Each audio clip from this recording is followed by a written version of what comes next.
ከመውለጃ ቀናቸው በፊት የሚወለዱ ህፃናት እንደማንኛውም ህፃናት የማደግም እንደማንኛውም ህፃናት የመወዳደርምና ሁሉን ነገር የማድረግ አቅም አላቸው። እነኚህ ከመውለጃ ቀናቸው በፊት የሚወለዱ ህፃናት አጋጣሚ ሆኖ 50% ድንገት ነው የሚከሰተው። ምክንያት አለው ተብሎ አይወሰድም ማለት ነው። ምናልባት ደግሞ 50% በአንድ በኩል የእናቶችን ጤና በተለይ በእርግዝናው ወቅት እናቶችን የጤና እክል ከገጠማቸው የበሽታ ሊሆን ይችላል፣ የጉዳት ሊሆን ይችላል። በተለያየ መንገድ ደግሞ ከእርግዝናው ጋር በተከሰተ ደግሞ ምናልባት እርግዝናቸው ከአንድ በላይም ሲሆን ለእነኚህ ነገሮች ሊያጋልጥ ይችላልና በተለይ ደግሞ እናት እንክብካቤ በእርግዝና ወቅት ያስፈልጋታል የምንለው አንዱ ከመውለጃ ቀናቸው በፊት የሚወለዱ ህፃናት ለመቀነስ ነው ማለት ነው እና ምናልባት ይሄ ክስተት ሙሉ ሕክምና ከተሰጠው ክትትል ከተደረገበት ጤነኛ ማድረግ የሚቻልበት ጊዜ ነው ያለው። በዓለም አቀፍ ደረጃ እንግዲህ በየአመቱ እንኳን ከ13.4 ሚሊዮን በላይ ህፃናት ከመውለጃ ቀናቸው ቀደም ብለው ይወለዳሉ ተብሎ ነው የሚገመተው ማለት ነው። በክልላችንም ያለው በሀገራችንም ያለው ስናየው ከሞላ ጎደር በፐርሰንት ደረጃ ቀላል የሚባል ስላልሆነ ይህንን እንግዲህ በየጊዜው እያሰብን ግን የነገ ትውልድ ተረካቢ እንዲሆኑ ስራ መስራት ስላለብን ነውና በዛ መሰረት ታሳቢ ተደርጎ የሚውል ቀን ነው ማለት ነው። ከመውለጃ ቀናቸው በፊት የሚወለዱና ኪሏቸው ዝቅተኛ የሆኑ ህፃናት የነገ ትውልድ ተረካቢ መሆን ይችላሉ የሚለውን አስተሳሰብ መገንዘብ ያስፈልጋል። እንደ አንድ ህፃን መቆጠር አለባቸው ማለት ነው። ይህንን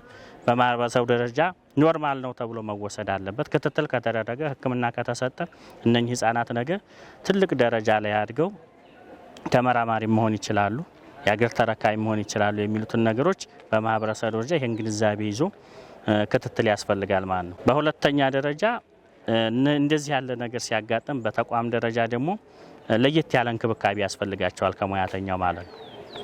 ልዩ እንክብካቤ ያስፈልጋቸዋል። ስለዚህ ልዩ እንክብካቤ እንዲያደርግ ደግሞ ባለሙያው ደግሞ በዛ መሰረት በተቋም ደረጃ ከሱ የሚጠበቀውን አገልግሎት መስጠት ያስፈልጋል ማለት ነው።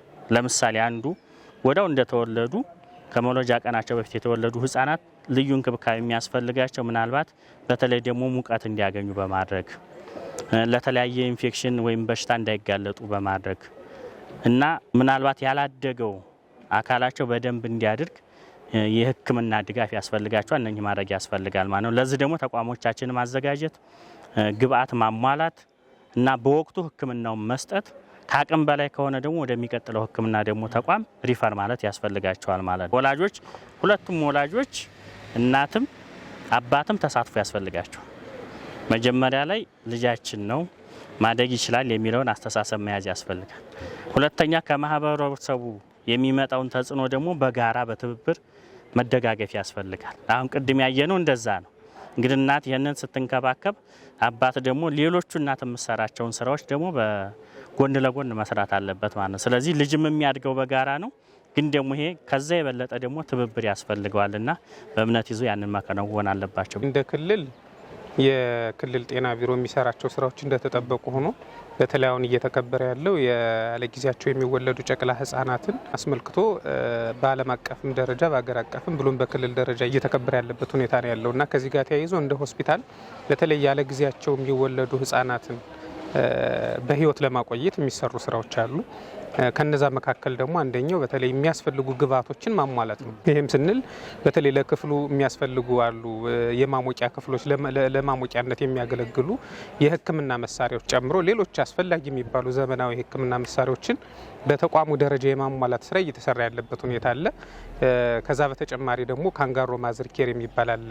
በተለይ ደግሞ ህፃኑ ሙቀት እንዲያገኝ ለማስቻል በእናቱ እቅፍ ሆኖ እንዲቆይ ለማድረግ የሚያስችሉ ኢንፍራስትራክቸሮችና ተጨማሪ ክፍሎችን ከበቂ አቅርቦት ጋር ወይም ደግሞ በረጅም ጊዜም ስለሚቆዩ በዚህ በሚቆዩበት ጊዜ አስፈላጊ የሚባሉ ግብአቶች እና ሌሎቹ ሁኔታዎች ተመቻችቶላቸው እንዲቆዩ የሚደረግበት ሁኔታ አለ። በዚህ ደግሞ ህክምናውን በነጻ የሚያገኙበት ሁኔታ ነው ያለ።